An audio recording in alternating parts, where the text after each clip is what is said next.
Hey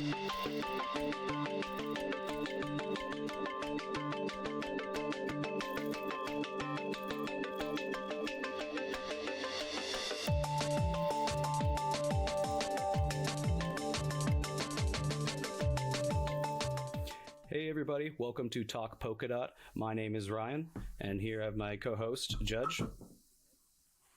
Hello. And today we have a really great guest in Torsten from the Cryptopia film. How are you doing today? Hi, very well. Greetings from London. From London, yeah. Greetings from San Antonio. I'm glad we were able to work out this timing and be able to get in together. So thank you for your time. Really appreciate it. And so we have Torsten Hoffman here, who for those who haven't seen one of my favorite crypto documentaries out there, Cryptopia, you've been in blockchain since about 2014. Is that right? Yeah, I did. The first film was called The Bitcoin, The End of Money. That was 2014-15. That's correct. And Cryptopia, the one that you just referred to, has been out since 2020. So yeah, been here for a while and been watching the space and highly entertained by it.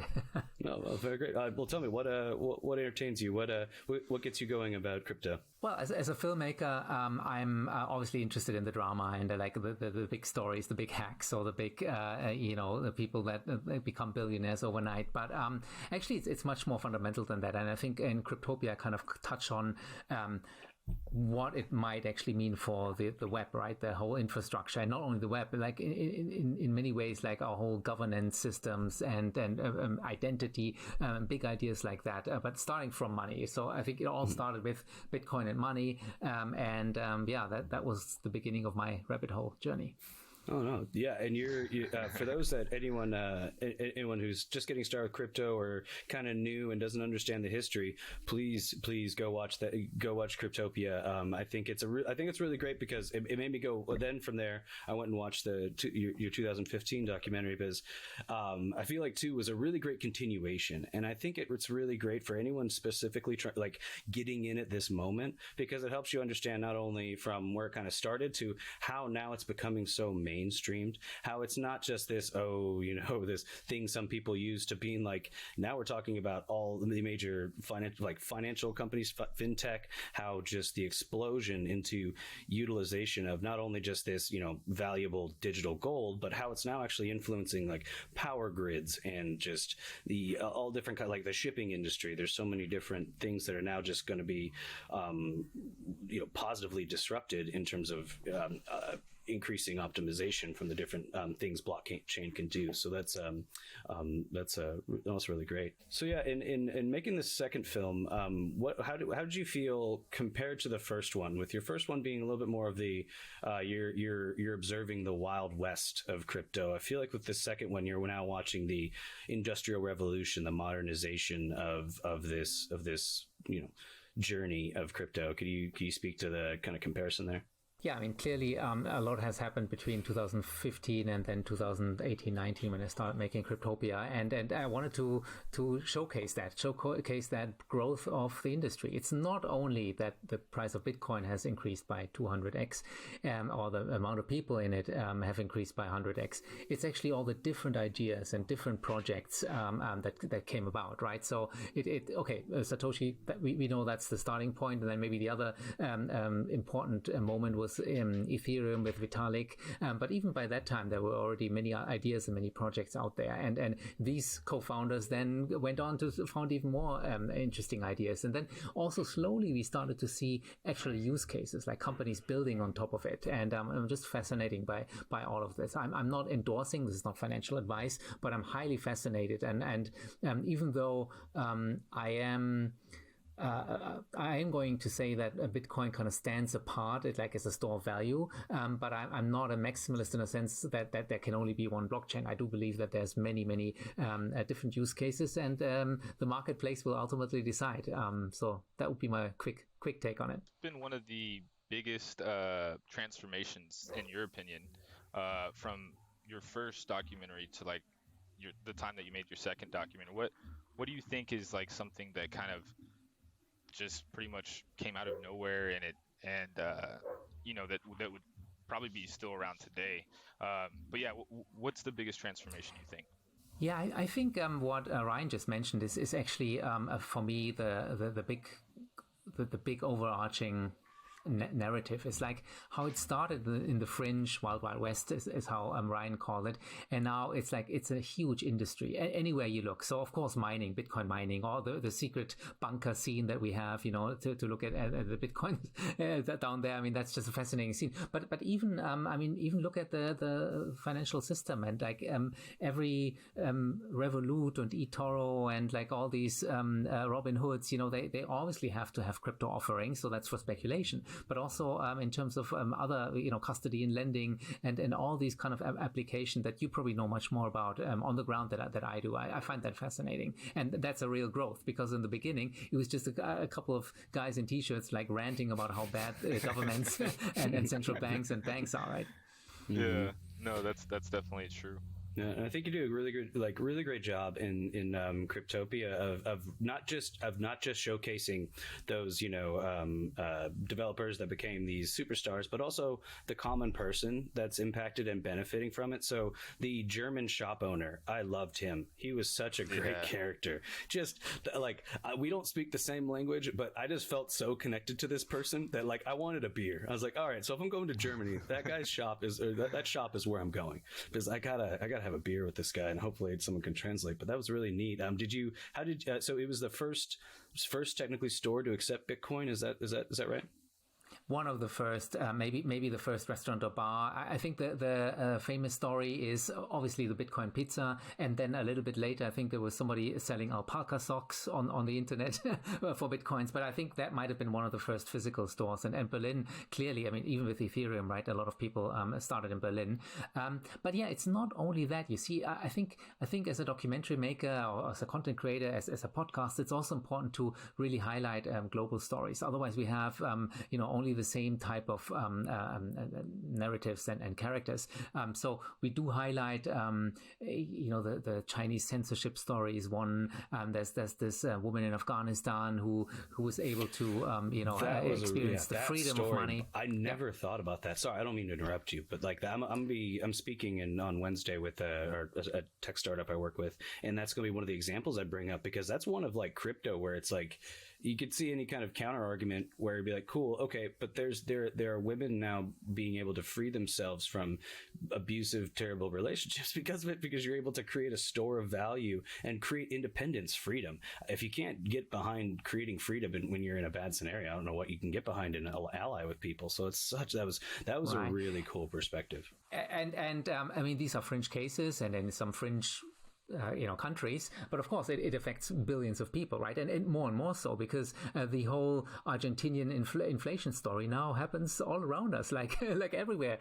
We have that issue, right? Or like even look how evil the banks have become, right? They kind of block you just because you send your own money to a crypto exchange, or because you have, I don't know, like some adult business, you know, adult entertainment business, and suddenly you're banned from the banking system. I mean, it's like as if they want to advertise the freedom of crypto in a way. And yeah, it's just an exciting time to be alive. And also, I think that also shows how these different use cases can take us to completely different areas. For one example would be NFTs, right? So NFTs, nobody was talking about in 2019 yet. I mean, there were CryptoKitties. There's like a 3-second little joke that I make, but now it's a I don't know, $16 billion industry or something like that, and it came out of nowhere.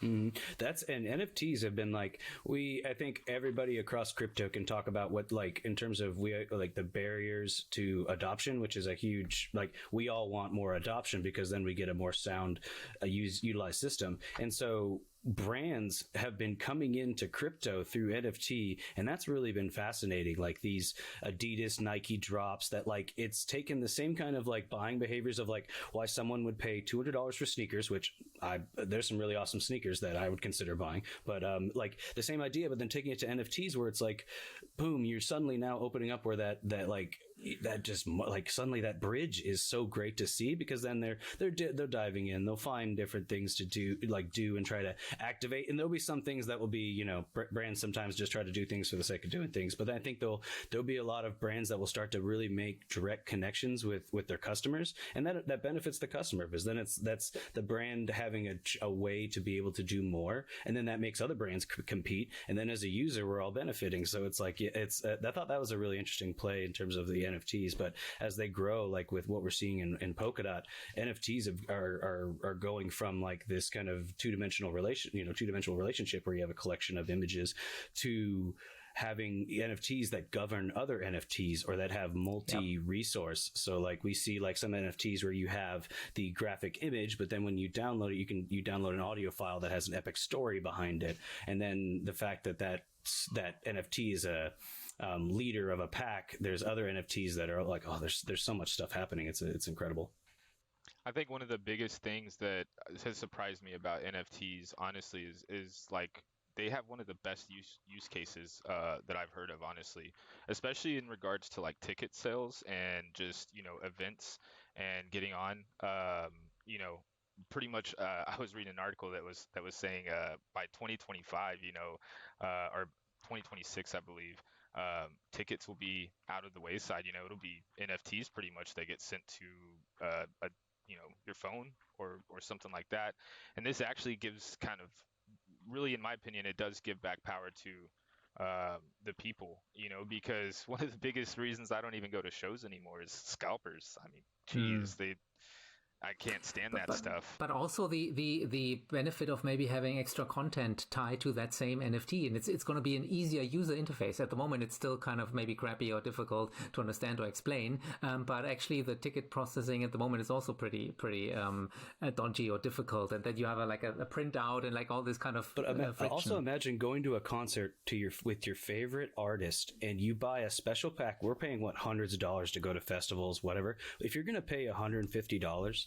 Let's say you do that, but then you're also buying a part of the song, a new song that you're going to go hear, 0 to 5 seconds. You own that piece, and then you're also getting unique NFTs that, at any point in time, might get you another one or get you access to this content that these creators can create, and that's really cool because there's some music artists, digital artists that now can expand their minds towards a direction of creating a full human experience, and you don't have to go to the MoMA to get it. You don't have to go anywhere. You could literally just suddenly buy it, in front of your computer, be able to join these like communities. And that's where I see NFTs going, is like suddenly we're unleashing this like community function on NFTs, and it's not that they create. And I think that's so great for a lot of people, because there's a specific friend of mine that I'm trying to get him more into crypto specifically for communities, because he's starting to destroy himself with alcohol, and he just has, I think it's isolation has really got to him. And so me and my friends are trying to find ways to kind of help get him activity, things of that nature. But I see what's happening in communities, and he's the type of person that could throw himself into something. So we're working on that and trying to find him the right, help him find something great. But I think that's where NFTs really are great too, is the community side of it. Yeah. So two quick things on NFTs, then we can move on. So the first one is, I think we also have to be aware of that we don't know these future use cases. We're kind of guessing and we're seeing, and I promise you in 12 months time for a follow-up call, we will see like 2 or 3 things that we have not thought about before. The other one is, obviously a lot of these NFTs will lose all of their money. That was the same with the ICO boom in 2017 and before that and after that, and that's just a natural cycle. That's kind of like the whole idea about capitalism in many ways, right? But the ideas that will stick around, or the platforms that will stick around, and they will succeed. And I think my firm is a good intro to that, even though we don't really talk about NFTs yet, because you get the history and like how the fundamentals work. And just a couple thoughts. No, so it's great, and what we're seeing, and so we'll I think this will be a good segue into a Polkadot conversation and Kusama.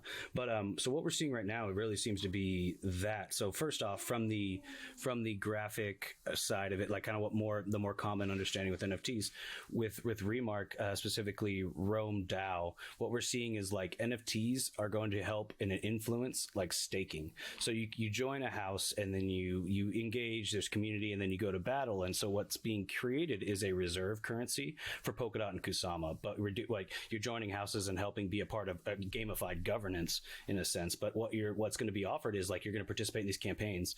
You might be rewarded with an NFT that gives you like plus 3% staking, or then gives you plus this, and so you're going to start, and it's going to be like that's going to be a shoulder, it's going to be a chest plate, that's going to be a helmet, and then you're going to have a character, and so then that will also bridge to like the metaverse. So like in terms of Skybridge on Remark and bridging to something like BitCountry and Kusama, your property would host your helmet, your rewards, you're like all of a sudden what you're starting to see like these full connections. And so that's what's really cool. What's happening in Polkadot is this, like I mentioned, the community side of it, but then there's this like full scope experience where like not like, so one of the problems of video games is you go work really really hard, go earn some skins, you can't go show them off, you can't go wear them everywhere. But what we're starting to see is I think NFTs are just going to become so much more ubiquitous through your digital experience and digital life. Yeah. But the other side of it too is, sorry, go ahead.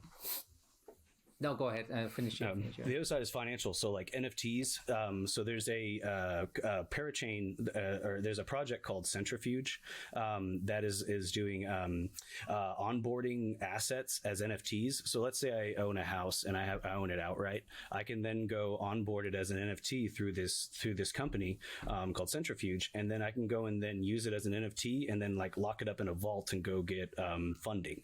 And so then instead of going and spending my time do Airbnb and trying to get cash that way, I can be able to pay for my taxes and possibly more by tokenizing my house and then using it as an asset. And so that's, I think, what's crazy happening too, is like not only the in entertainment side of it, but we're seeing like anything could be an NFT. And what Polkadot does is allows NFTs to be ledgers rather than tokens, because they pass so much more information, they have so much more functionality that, like we mentioned with like multi-resource NFTs that can also be audio as well as image, like there's so much more to them. So we're seeing this really great shift, because that's super helpful, because like it's great when commerce, when you can't move a house around, but like if you can be able to have a company be able to represent it as a true asset, and then be able to just add it as another digital asset in your portfolio is great. What were you about to say, Torsten? I was very curious on what you were about to say. Yeah, I had a thought about user adoption. So I wouldn't be surprised that it's not like there's a competition and there will only be one winner, right? But let's just simplify the world and say, okay, there will be, one blockchain will lead in NFTs, which is not going to be the case, but let's just say that.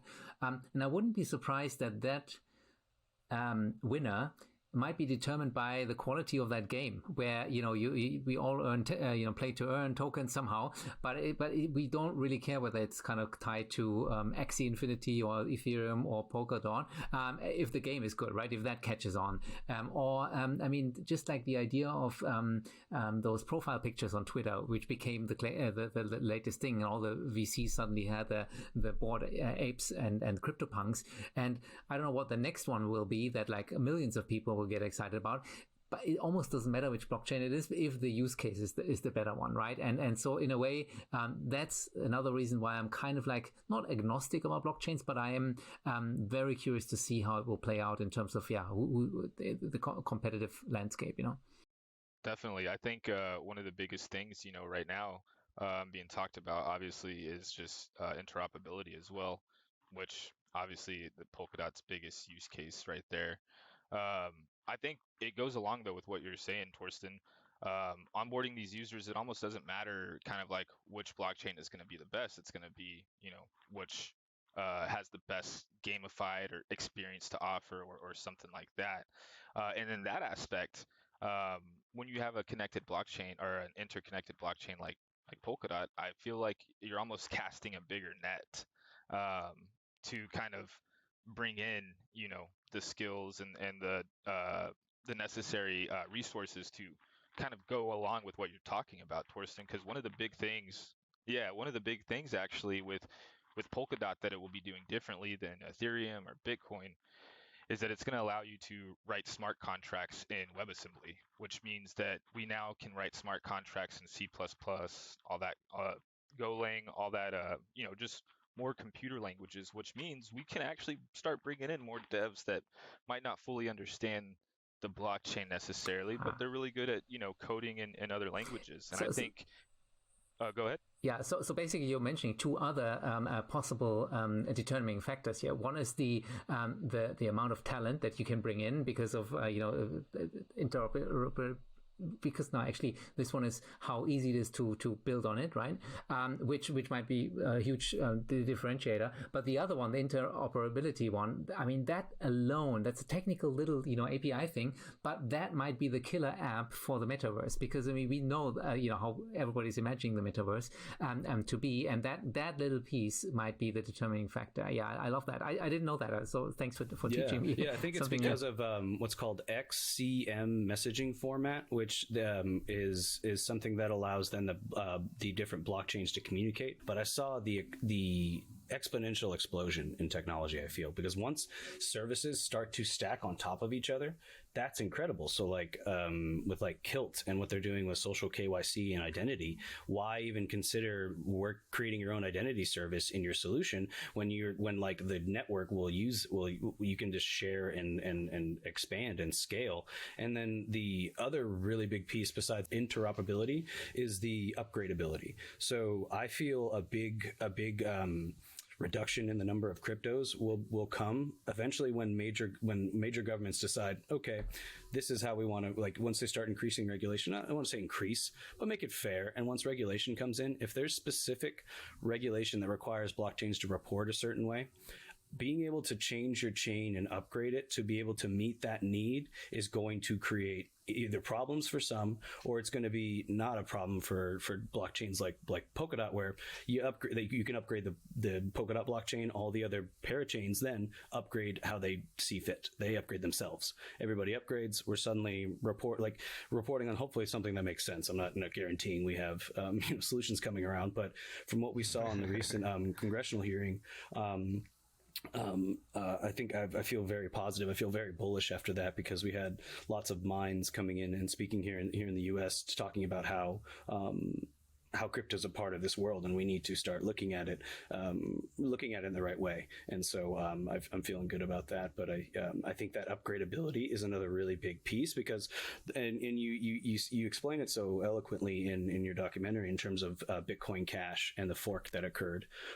So to understand that that's never going to be an issue with Polkadot, because you create this community that shares all their services, yet they don't have to agree on everything. And that's like Web 3.0, if I've ever heard of it, where you're creating this community of operations that help everybody, which the Polkadot community is just that. Because if you talk to like developers, like their post victory speech on either gaining a parachain or really launching their project it was so incredible how well the community helped, how much the community helped, how much there was people willing to be like, hey, here's this, or even pass code around and be so open to work together. And so I think that's what we see here, is we see this Web3 movement come in. I'm so excited, because it really does help all kinds of different individuals and help create freedom for themselves in many different ways. Too long ago, we interviewed a Polkadot ambassador from Uganda, and it was a really cool conversation. Brian, it was really cool to talk to him, just how it's helping people start to like climb up and build a foundation for themselves, just to constantly just be able to do things. And then his Bitcoin story was interesting too. It really was. There's companies rolling around that are in Africa that pretend to be like an investment company, and they call themselves Bitcoin, but people don't know that Bitcoin's not a company. So they go give them their money and then they leave town. And it's like, just knowing, just having, so bad.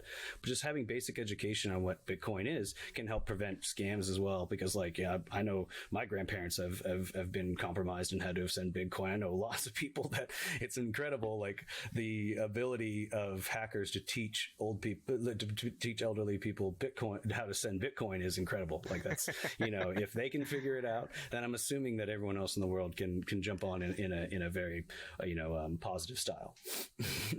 That's a big reason, why regulation is coming. And speaking of regulation, Torsten, like, where do you see it going? Yeah, look, with the benefit of having covered this space for so long and watching it, I'm no longer tuned into what the Congress or this senator says, because it's like literally I could pick every single week of the last 8 years, and you go sometimes positive, sometimes negative. So I think the major trends, you described them well. It's like there's no stopping this train, right? Including within the financial system. So we have passed the stage where the big banks are trying to fight it, right? It's now about like regulating or taming it maybe a little bit, and also there's so much competition internationally. And interestingly, I mean, the US has just scored a major win against China with the whole mining migration that happened. And most people in the world still don't quite realize what that actually means. I actually think that politicians and regulators have less power than the media might want to have us believe, because if one of those games is successful, and 20 million Filipinos start to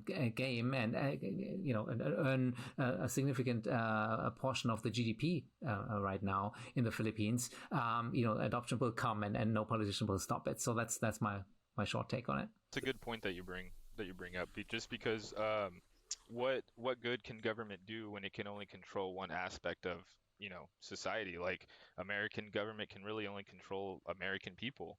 They don't really have a say in what the people in the Pacific Islands do, really. Even with our influence there, I mean, it's still happening. And I think that's a very, very good point. And pretty much just saying, like, dude, this is unstoppable. It right. really is. And you could argue, okay, the governments or banking regulation obviously regulates the on and off ramps, sure. But I mean, Square and PayPal and like all these places already, and Visa, or what it was, a MasterCard, already kind of adopts it, and they make a significant portion of their quarterly profits with crypto. So whatever backlash there may be, it will never get away. And also, I mean, let's also not forget, blockchains are kind of uncensorable, and they're kind of built to resist manipulation in that way. And some blockchains are large enough and powerful enough and international enough and decentralized enough to withstand government attacks. Yeah, being so international creates that weight where it's no longer like where like we look at a company, if they're like a tech company and offering a service, they're bound by the regional regulations. When you're talking about technology that can like in microseconds flies to another, can move between countries and all that, you create this gravity that and it should be more about coming to the conversation of protecting citizens, and that's all government should be focused on. So creating a situation where a lot of it's already happening with the auditing things that come out. There's so many different steps that organizations, projects take to make sure that they show clarity and the information people need to see. And I think that's something that if anyone's getting into crypto needs to understand, is that research and doing your research is the core piece of getting into crypto. I don't think you need to research too much into Bitcoin. It's a great store of value. It's utilized. It's going to be great for payment systems and other ways to be able to exchange money. But then from there, like I would say a majority of people don't understand how just more how much more it does for people. So like what Energy Web is doing in terms of being able to buy energy and move it around and work like increase grid operations. And as Texans, we can really appreciate power grids working, because yes, I like when my heat turns on when it gets really cold. And anyway, going off on a tangent there, but let's damn you, Abbott. With regulations, I just see more and more. It's just cooperation, and find out ways to best suit people and help them, because in the end, that's what they should be doing. Is like the SEC should be for the U.S. should be protecting people, and yeah.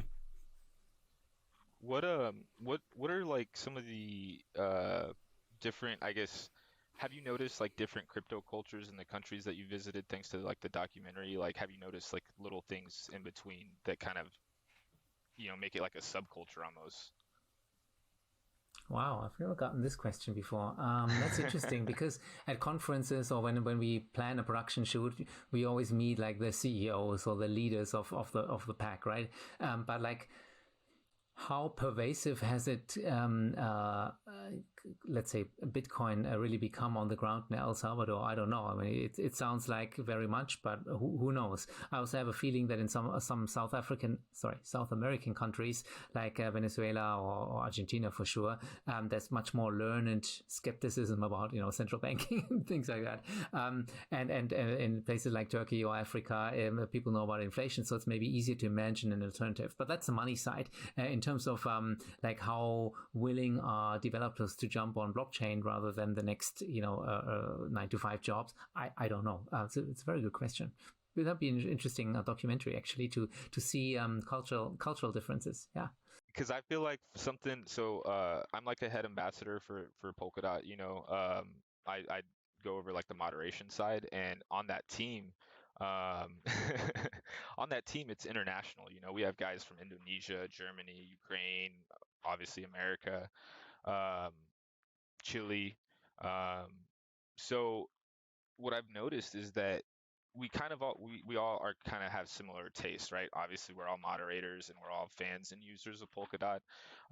But then there's almost like a separation in uh, how you sound in terms of being bullish on Polkadot, and it almost makes me wonder, kind of like if that's the same as Bitcoin itself, like how American Bitcoiners would fit in with like European Bitcoiners.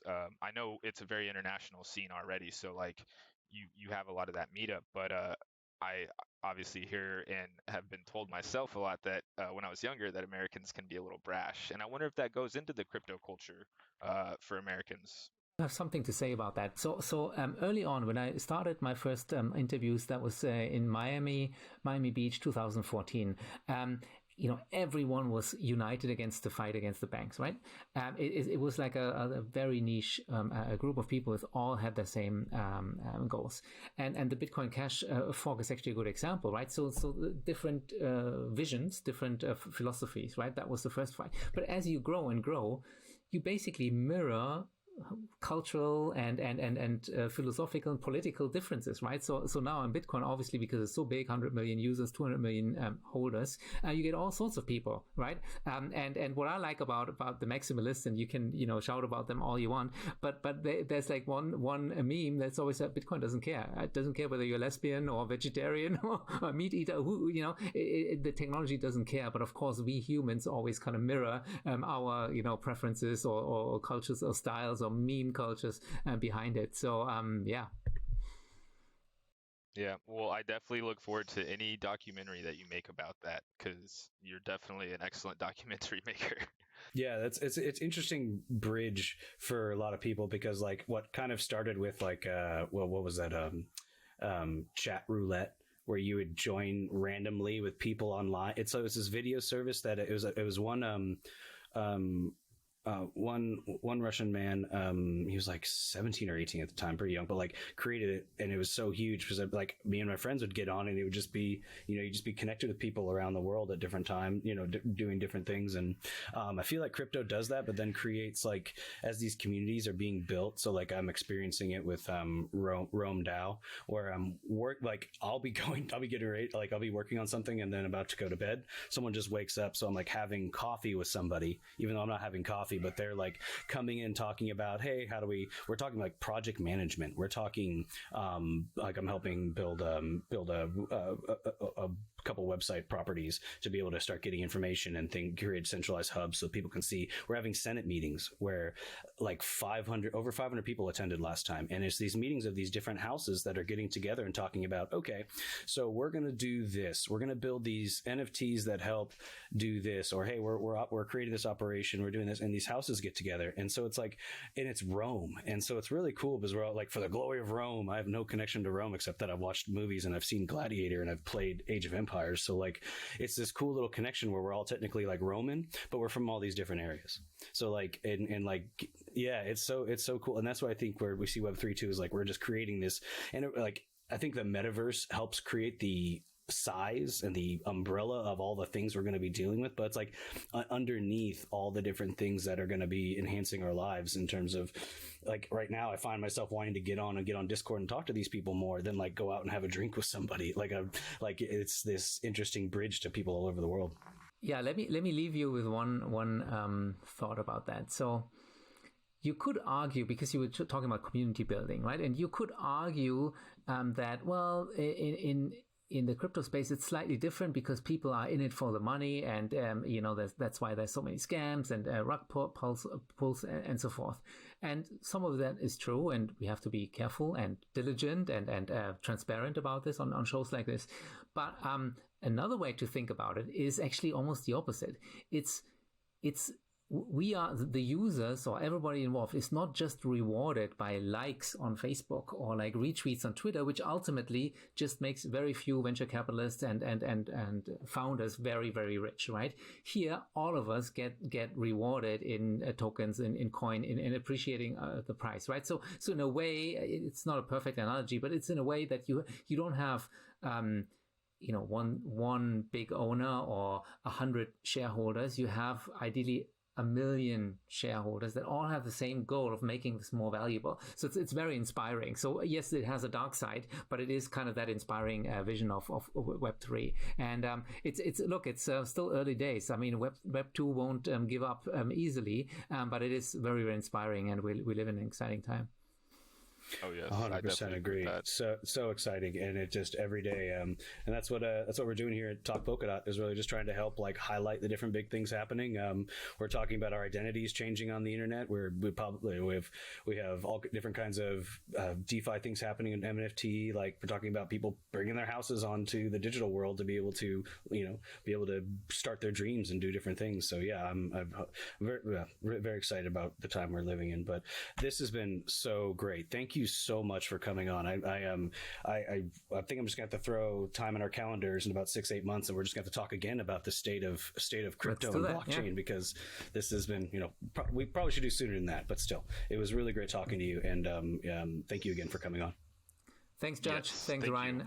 All the best with the show, and let's tweet and retweet and get the word out. Thanks. Sounds good. Yes, sir. Right. Cheers. Have a great one.